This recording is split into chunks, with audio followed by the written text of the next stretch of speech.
Sir police कह रही है कि ये तो आपस में गोलियां मारती है। देखिए, ये पुलिस कभी भी ऐसा कहती है। पुलिस तो ये कहती है कि ये असलाहा ही नहीं है, लेकिन आपको पता होना चाहिए जब कभी जरूरत होती है तो जो असलहे पकड़े जाते हैं नाजायज, वो इनके माल खाने में रखे जाते हैं। जब जरूरत होती है तो माल खाने से निकाल लेते हैं और उसका प्रयोग करते हैं और बहाना बना देते हैं कि पुलिस की गोली से नहीं मारा गया। आप क्या मांग करते हैं इस मामले में? पहले भी आप देखिए, इसमें जो है जांच बैठी है, जांच चल रहा है। अब जांच कमेटी की रिपोर्ट, हमारे मुख्यमंत्री जी ने जब सदन में अपना बयान दिया था तो कहा था जांच कमेटी की रिपोर्ट हम सदन के पटल पर रखेंगे। मैंने पूछा भी था कि कमीशन ऑफ इंक्वायरी एक्ट में अगर आप इसे बैठाए हैं तब तो आप जांच रिपोर्ट सदन में रखेंगे, तो इस पर वो मौन रह गए थे। लेकिन उन्होंने चूंकि असेंबली में कहा है कि सदन में वो रिपोर्ट आएगी, आप लोगों को पता चलेगा। अब चूंकि ये जांच चल रही है, इसलिए इसके बारे में हमको बहुत ज्यादा बोलने की जरूरत नहीं है। माता प्रसाद जी, सरकार ने न्यायिक आयोग का गठन किया है, क्या लगता है आपको जो जांच चल रही है 2 महीने का उसमें समय है? देखिए, अब न्यायिक आयोग जांच कर रहा है तो हम कैसे उस पर पहले से उंगली उठा दे, पहले जांच तो करें। आपने पक्ष रखा अपना? आपने पक्ष रखा आयोग के सामने? अभी तो हम आए हैं, यहाँ के लोग जो हमारे हैं, जब आयोग जांच करेगा, नोटिस देगा, तो उन लोगों को तो ये लोग जाएंगे, अपना पक्ष रखेंगे। सर, जिनको आपने चेक दिए, पीड़ित जो परिवार है, इन्होंने क्या बताया आपको? अपने पीड़ित परिवार ने यही बताया, अभी तो पूरी बात हुई नहीं है, आपके सामने सीधे आए हैं। ये है कि पीड़ित परिवार के साथ अन्याय हुआ, उनके परिवार के लोगों को गोली मारी गई और उनकी मृत्यु हो गई। इससे बड़ा पीड़ित परिवार को और क्या ज्यादा कष्ट हो सकता है? पुलिस ने गोली मारी है, हम कही रहे, इसीलिए तो हमारी लड़ाई चल रही। सदन में माननीय मुख्यमंत्री जी ने ये कहा कि सन 47 से लेकर अब तक 209 मौत हो चुकी है। हाँ, बेसिकली उन्होंने 1978 पर ज्यादा उनका जोर हाँ, कि उसमें, लेकिन संसद की जो लाइब्रेरी है उसमें जो रिपोर्ट रखी 15 की है, तो ये आंकड़ा ये कहाँ से देखिए, आया? उस समय हमारे पक्ष में रिपोर्ट नहीं था। हमने उनसे ये कहा था, जो वो बोल रहे थे, तो उठ के मैंने कहा था 1978 में जब ये दंगा या जो भी आप कह लीजिए, जो भी यहाँ हुआ, उस समय आपकी पार्टी भी सरकार में थी, तब जनता पार्टी की सरकार थी, भारतीय जनता पार्टी भी उसमें थी, तो कैसे आप उससे मुकर सकते हैं कि आप नहीं उसमें थे? नहीं, संख्या जो बताई, संख्या उन्होंने 182 बताई थी। 84। आपने तुरंत कहा ये झूठ बोल रहे हो। हम लोगों ने ये है कि इस्तीफा दे दूंगा, हाँ, इन्होंने कहा कि आप सिद्ध करो, नहीं तो मैं इस्तीफा दे दूंगा। हमारे इमाम मामू जी ने कहा था। क्या बोलते थे? अच्छा, देखिए, ये भाजपा की सरकार है, ये झूठ आधारित बातों को ज्यादा प्रचार करते हैं, जो सही बातें हैं उस पर कम प्रचार करते हैं। और पूछोगे एक दिन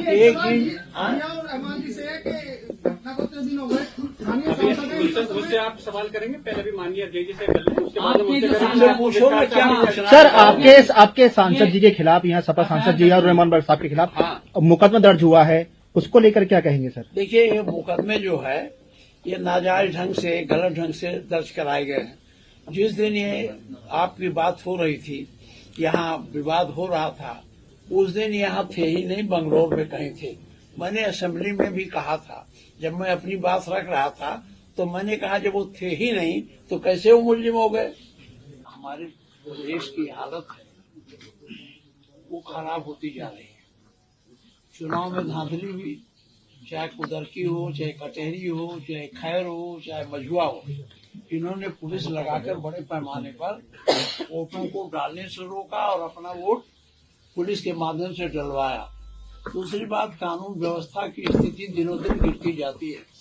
मेरे पास पूरे सूबे का रिकॉर्ड यहाँ बताने की जरूरत नहीं, लेकिन जहाँ से हमारे गोरखपुर की भी कानून व्यवस्था बहुत, हर हफ्ते जब ये रहते हैं तो वहाँ गोली चलती है और डकैती होती है, सबका रिकॉर्ड में रखा था। चूंकि उसमें चर्चा नहीं हो सकी, सब रखा नहीं। कानून व्यवस्था, बेरोजगारी दिनों दिन बढ़ती चली जा रही है, हमारा महंगाई दिनों दिन बढ़ती चली जा रही है। उच्च तरफ से ध्यान हटाने के लिए इस तरह से नियोजित घटनाएं सरकार करा रही है, ये मेरा आरोप है। दूसरी बात एक चीज और कहना चाहता हूँ, अखबारों में रोज छप रहा है यहाँ खुदाई हो रही, कहीं कुछ हो रहा है।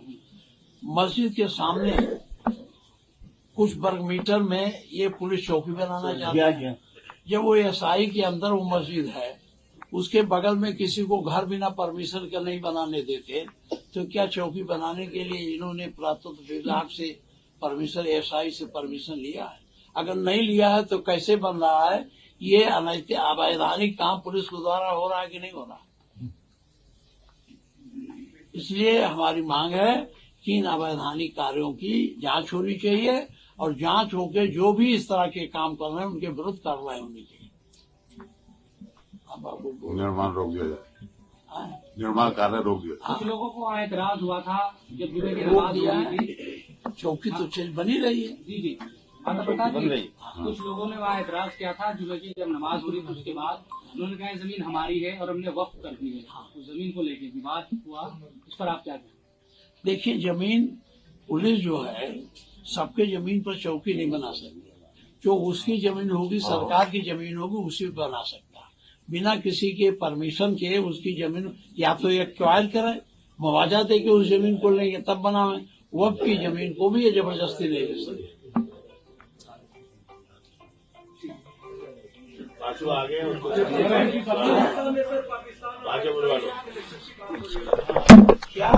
एक खबर ये आ रही है कि यहाँ तो दाऊद इब्राहिम और आईएसआई का लिंक था। देखिए, इस सरकार को मुसलमान के प्रति बड़ी संवेदना नहीं है।